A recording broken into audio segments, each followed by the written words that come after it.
Anxiety is a real thing. Anxiety. Somebody watching me. It's my Somebody's anxiety. watching me. It's my anxiety. Hi guys, and welcome back to our channel. I'm Ember. And I'm Wren. We're here, we're queer, and we're chronically ill. So let's talk about it. Absolutely. Yeah? Yeah. Let's okay. talk about it. We are here, we are queer, and we are chronically ill. We're going to be diving into some personal and vulnerable topics, specifically love, intimacy, and how they're affected by chronic illness and disability. Just a disclaimer, we are not medical professionals. This is just our personal experiences that we want to share on the internet to help you guys out. Maybe not help out, but definitely help you feel not as alone. We wanted to make sure that we were talking openly about what all of it looks like and how we stay connected even on our worst days. So I'm a disabled veteran. I have some physical disabilities, but also some chronic mental health disabilities as well that make life really hard. And if I haven't mentioned it before, I'm also very neurodivergent, especially on the ADHD hyperactivity side.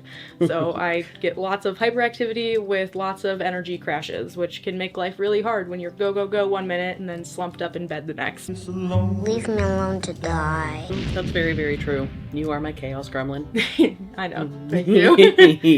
That you have of why you know about this topic? Oh, there's too many.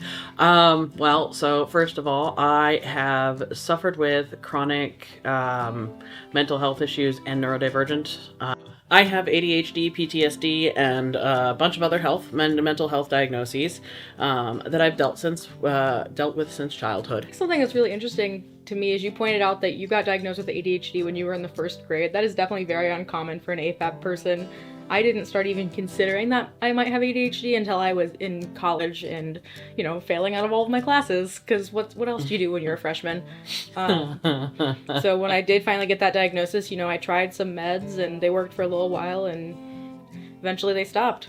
So I was off them for many, many years and had to learn how to be a functioning adult without them. And now finally, thankfully, I have nice, consistent insurance and I found a medication that really works for me and it's very nice. So I still get to be my chaos gremlin self, but I also have my ability to focus and get things done and be a productive member of society.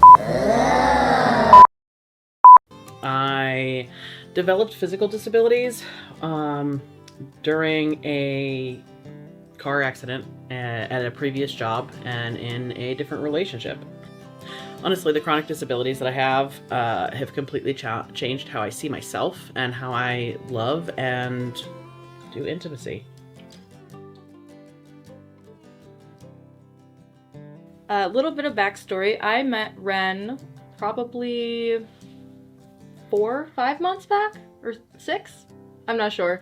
It was back in the fall, but it was October 4th. Well, when we had met, I had just started my disability journey a few months prior to that. I had just gotten my first diagnosis from when I spent some time in the military. I have always managed my mental health through medication and therapy. I believe that every single person should be in therapy because we live in a traumatic world. This is the bad place. I've been in therapy since I was like 9. Everything changed for me when I was in a car accident in about 2015. It was the catalyst for me to learn about a lot of my chronic illnesses. I was 26 years old when my car accident happened. It's been about 10 years ago. That was real weird for me, realizing it had been 10 years. Physical disability has been a much newer thing for me. I then met my soon-to-be ex-wife on March 20th of 2016. Wren after the car accident or before? After. Oh, okay. So the physical disabilities that came from that car accident didn't really start showing up till years down the road then? I wouldn't say years down the road. I had my first back surgery on November 18th of 2016. So about 8 months after her and I got together, which is honestly, I don't know why she stayed. Even because we didn't get married until 2019, but she stuck it out with me through my first back surgery, and it was hard. It was rough because we had just moved in together. She didn't know anything about caring for somebody who had to have that major of a surgery or what to do. It was a severe struggle. I'm not gonna lie. There is a reason why she's going to be ex-wife, and a lot of that does have to do with how hard it can be to love and be with someone who has chronic illness. It takes a lot of honesty and communication and transparency with where you're at and where you're going to be. I think that's one of the best things about where we were at when we met, was I was already really far into my journey, and knew that, like, hey, I'm not going to be able to do these things, and I was able to share that with you from the get-go. We as in us meeting, right? Yes. Okay. We as in you and I meeting. Like, I think that having the ability to say, hey, I have a disability, is this something that is this something that you can handle? Mm-hmm. That was a hard conversation for me. I remember we were talking on the phone when I had a long drive home, and I was sitting in my driveway as we were talking about it, and it was pitch black around me, and I was just kind of sitting there in the silence, like trying to ponder what that would mean for our relationship, because I've never really dated somebody that had chronic illness or disability. But as you were telling me your story, I felt like I could kind of relate a little bit, because I was like, I think that I'm going down that same path. Yeah. You were very well on your disability journey already.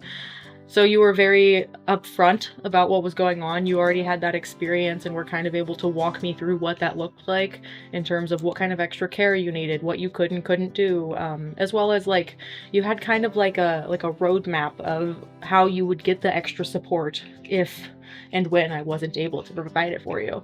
And honestly, that gave me a lot of reassurance, because it was something I didn't know about.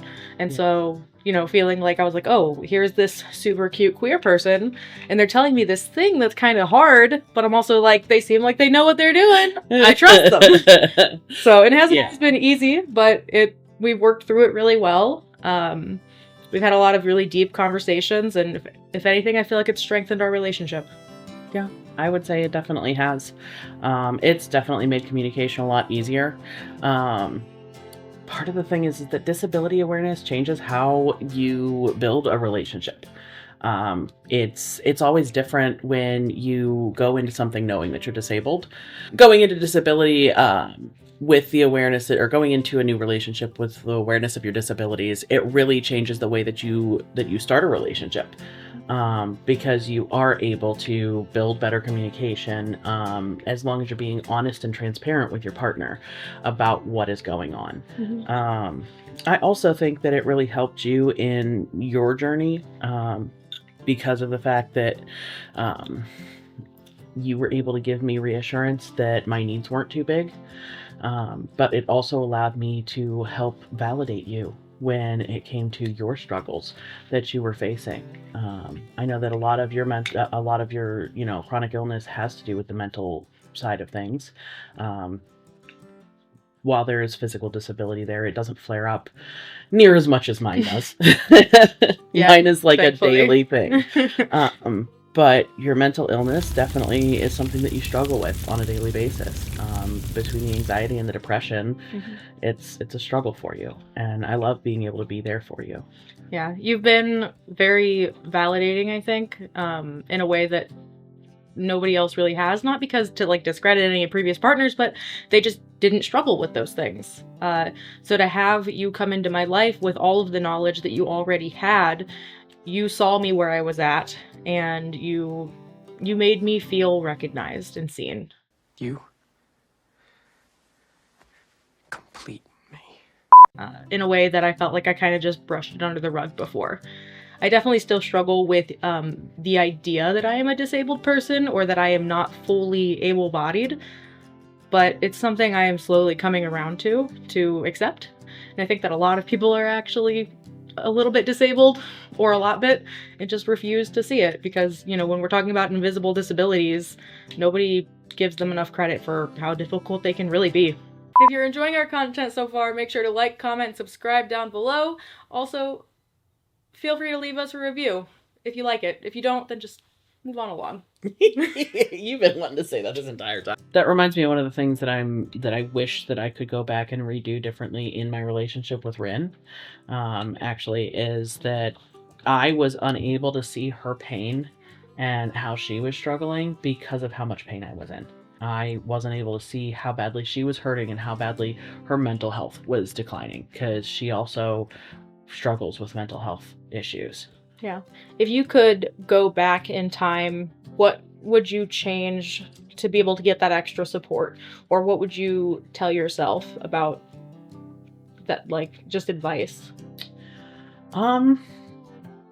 Honestly, use your full support system. Don't just rely on one single person. That's the biggest mistake. I think that's one of the biggest mistakes that we made as a couple together, is her and I tried to just go through it, only the two of us and together, instead of like reaching out for family, reaching out to and relying on friends. I think that's another thing that has changed too, since I've met you. Is prior to meeting you, I met some really, really awesome people who understand trauma, who understand chronic illness and disability. As someone who cares a lot about a lot of different people who have disabilities and or chronic illnesses, I know that being honest and transparent about where you're at and what your workload or what your mental capacity or emotional capacity is really, really important. People try really hard to love someone enough that the struggles and that the issues that you're facing don't matter. And unfortunately, love isn't always enough. So that's where being able to communicate is really, really important. That's very true. That's a big part of the reason why my last relationship ended. That love just wasn't enough, at least at that time. When you're both going through your own struggles, it can be really hard to support your person or your people. I think that's why it's really important that you remember you have those additional supports around you. Yeah. And that's been something you've been really good about. You've been very intentional in both reminding me and yourself that we have those outside support systems, and it's okay to reach out to them. Maintain your friendships, maintain your family members, maintain the people that fill your cup. Yeah. That's one of the biggest things that we kind of have back and forth between each other, is that like we fill each other's love cup. It's not just something where it's one-sided and one person is always pouring in. And you have to do the self-care. While it is very, very, very important to be there for your person, if you're not there for yourself, if you're abandoning yourself for your person, then you're not actually going to be able to pour love into them, because you're going to empty out your cup. There's a whole bunch of different types of support that people need too. And I think that's something that hasn't really been talked about a lot, is how hard it can be for like needing physical support but not knowing how to ask for it, or needing emotional support and not knowing how to ask for it. When you're used to doing everything on your own, to allow people to help you during your times of need, whether it be just temporarily or permanently, to relearn what your capabilities are and how you can contribute to the world, can be very stressful. Makes you kind of feel like you've lost your sense of self. Oh man, let me tell you, after my work accident, and being put to the point where I wasn't even allowed to lift like 5 pounds. Like 5 pounds was my limit. I wasn't even allowed to lift more than that. That was really hard for me. I lost every little bit of the sense of who I was, because I had been such a strong person. I mean, so after my first back surgery, and I keep saying first because there is more. After my first back surgery, I did the work. I went to physical therapy. I did all the things that I was supposed to do to try and get myself back up to strength and all that. And within 6 months, I was back at work. And I was back to doing all the physical labor and stuff that I had been doing. So there wasn't an issue there. Was it actually better, or? Yeah, it was better. The surgery worked the way that it was supposed to. It cleaned up the discs so that it wasn't herniated anymore. And other than having to do strengthening and everything to make sure that it wasn't going to re-herniate, there wasn't anything else that I really needed to do. My normal activities of daily living and going about work were enough to keep me strong. So I was able to continue working and continue being physically fit. That's why I say that when I got injured at work, that was where things really, really hit a downward spiral. I went from being able to lift and move and rotate tires, I don't know. I was probably doing between 10 and 20 tire rotations a day. Do you know how much a tire weighs? And then all of a sudden I went from like all of the heavy lifting and stuff I had been doing to like 5 pounds or less. Talk about, I think it kind of ties back to both being in like a queer relationship and also with disability as well, is it can be really challenging sometimes, being the slightly more able-bodied person, because, you know, I feel like I am the smaller, more feminine person. But because you struggle with doing so many physical activities, like being able to carry laundry baskets or drag things up and down the stairs. It was the other day you asked me to carry your air conditioner upstairs for you, and I'm like, well, of course I can do this. I'm a strong and independent woman. Holy crap. You know, I was in the military. I can do all the things, but at the same time I was kind of like, wait a minute. Do I have to? Like, I like doing it because I want to. And it's kind of a weird experience to be the person that is more capable in a relationship. Especially because it doesn't, like, from the outside looking in, people wouldn't assume that. Yeah. Well, I mean, it's one of those things that I would say that when it comes to physical capabilities, that right now, yeah, you are definitely the more capable person. But this is also one of the first relationships where you've had someone who's been your equal in being capable of mentally supporting and emotionally supporting. Yeah, I will say you do make up for it there, where you are maybe not able to do some of those physical things. You have so much more, like, mental functioning. You kind of, I don't know if you've always been like that or if it was something that kind of came on because of the physical disabilities, but you're very, very good at being emotionally available and helping me with other tasks that aren't, you know, they're more like invisible work tasks, like helping maintain a calendar schedule, helping grocery lists, you know, simple things like when we're planning a party and, you know, we have to reach out to all of our friends and pass along the information, like remembering to communicate with those people. Yeah. Because I will just forget if it's poof gone out of my memory. Yeah. And I'll be like, it's 8 o'clock, where's everybody at? Put all this work in. Yeah. Well, I mean, it's one of those things. I've always kind of been like that. That is the ADHD struggle, right? Sometimes I'm real on top of my game, and I'm really, really great at planning things, and I'm great at making sure that things go according to plan. I call it people managing. It's a form of people pleasing. And then there's other times where I just don't want to have to. And that's something that's been nice about our relationship in a lot of ways, is that, again, we meet each other pretty halfway in terms of, like, I don't always have to be the one to make the decisions. Take the task of planning this off your plate. Easter! Yeah, and boom, here it is. Look, fully done and delivered. You didn't even have to ask me to do it. Granted, sometimes you don't always get the right things right, but I love that you see something and you just do it. So I think definitely a big point is that if you already know about your disability, definitely be upfront with any potential partner, as well as with your friends and family, just because disability awareness is really important, and it's not something that people talk about enough. If you go in with it having good communication early on, if you're very honest and transparent with people, they're going to respect you a lot more for it, because it is something that's challenging to go through. But if you can get your ducks in a row and show people, then it kind of helps boost the whole community up. Yeah, absolutely. The other thing is that we found that it's best if you can accept that you will struggle. Accepting we will struggle has been really, really big. And validating each other in those struggles has been really, really awesome and helpful. Yeah, it definitely helps a lot to acknowledge that it is okay to struggle. Yeah. And to have the people around you remind you that it's okay, because when you're really struggling, it's hard to remember that. It can be really, really hard. One of my favorite phrases to take a song title is "It's okay not to be okay." That is one of my favorite things to say, is like, it's okay to not be okay, because you can't be okay every day, and that's important. Yeah. As for taking care of your partner, I think it's important to remember, it's going back to the idea of that you can't pour from an empty cup.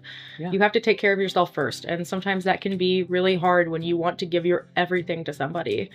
But ultimately you can't help them if you can't help yourself first. So Yeah. do what you gotta do to get your needs met. Talk about it. Be very honest.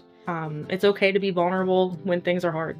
Yeah. And it's okay if it's scary and if you feel a little bit selfish at first.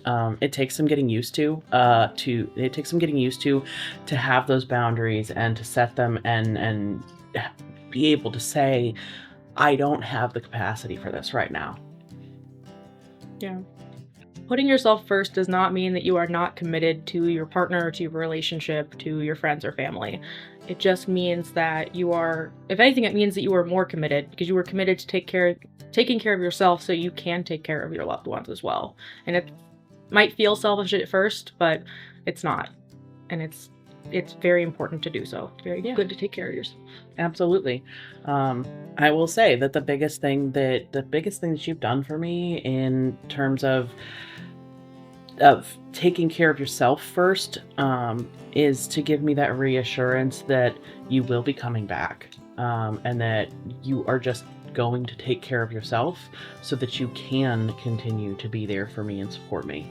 Aw, well, I'm glad that's been helpful for you. I appreciate you telling me that. That helps me. Yeah.